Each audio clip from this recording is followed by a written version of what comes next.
Qu'est-ce qu'on pourrait bien inventer? Ah, je sais pas moi. Eureka! On pourrait inventer une histoire mettant en scène deux voisins de longue rivalité. On peut toujours essayer. Pour commencer, il faudrait trouver des personnages. Ok. Et si, parmi les voisins, il y avait un grognon et un boudeur? Et s'ils étaient les parfaits opposés les uns des autres? Les deux voisins habitaient des maisons très différentes côte à côte. La première, la rouge, était désordonnée. Elle était florissante et buissonnante. La seconde, la bleue, était au contraire très carrée et très rangée. Il y avait deux maisons. L'une habitée par Monsieur Grognon et l'autre habitée par Madame Boudeuse. Monsieur Grognon détestait sa voisine.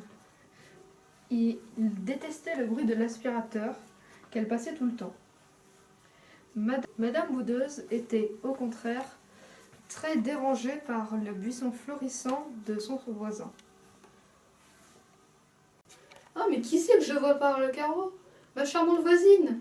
Allez, allons l'arroser un peu.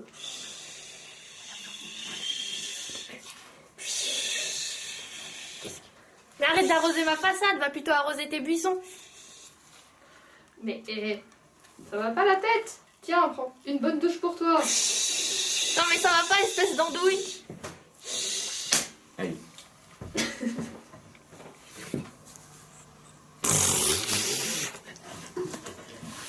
Mais qu'est-ce qui se passe? On est en plein milieu de la nuit. Arrête de brûler mon portail, espèce de grand malade, je vais appeler les flics. Mais appelle-les, c'est toi qui as commencé en me cassant la figure. Retourne dans ta maison.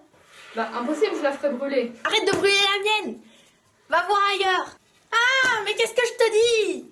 Va voir ailleurs avec ton chalumeau. Arrête de brûler mon beau portail. C'est toi qui as commencé en me cassant la figure. Ce n'est pas une excuse. Si, c'en est une. Ah, mais arrête. La la la.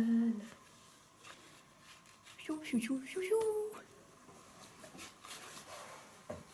Et un jour... Eh, t'as vu, on a un nouveau voisin. Ah oui, il pourrait nous embêter. Tu as absolument raison. Serais-tu d'accord pour nous pallier? Je suis partant. Viens, on va aller se préparer. Je te suis. À l'attaque! Ya! Ya! Aïe, oui! Fin de Charmant Voisin. C'était le film de Charmant Voisin avec Madame Boudeuse, Hélène. Monsieur Grognon, Raphaël. Lifou, le nouveau voisin, Clément. C'est l'histoire de Où est-il de Raphaël. Il était une fois dans une contrée éloignée au Japon, un village où se trouvait une mère et son fils. Ce village fut attaqué par des samouraïs.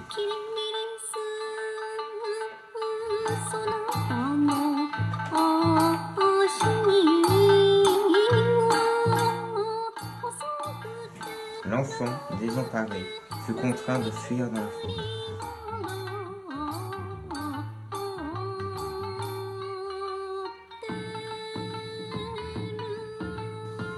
Sa mère le chercha partout. Elle croisa une amie et lui demanda. Où est passé mon fils? Il est parti dans la forêt. La mère prit à tout pour retrouver son enfant, partit dans la forêt. Sur le chemin, elle vit rien. Elle se cacha derrière un sapin pour ne pas être vue. Par chance, le loup passa son chemin.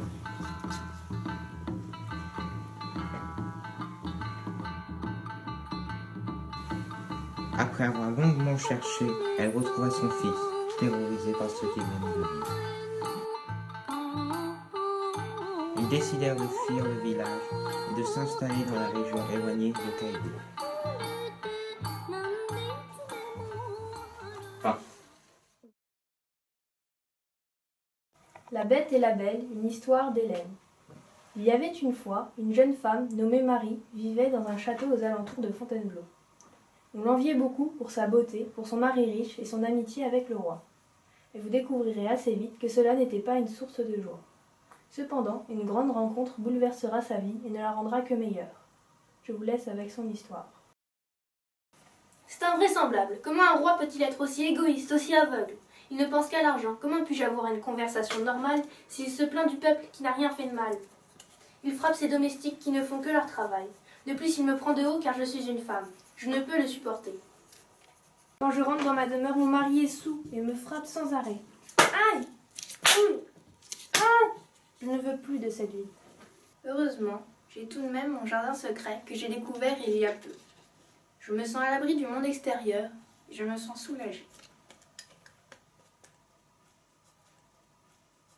Je ne pense plus à rien à part de m'occuper de mes plantes. J'adore les fleurs, c'est ma passion. C'est si beau mais si fragile. Je sursaute. J'entends un grand hurlement animal. Je me précipite pour aller voir. Ce n'est qu'une grotte. Quand soudain, j'aperçois l'ombre d'une bête.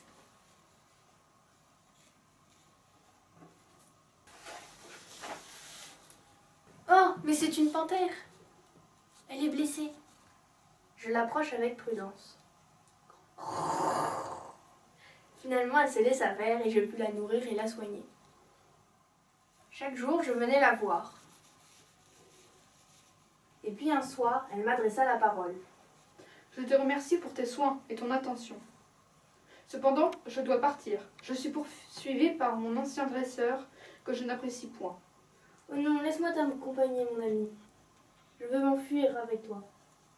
Je le voudrais bien, mais tu ne courras jamais assez vite. Ce n'est pas bien grave, je monterai sur ton dos. Depuis ce jour, dans le monde entier, on parle d'une jeune femme sur le dos d'une panthère, parcourant au gré du vent le monde.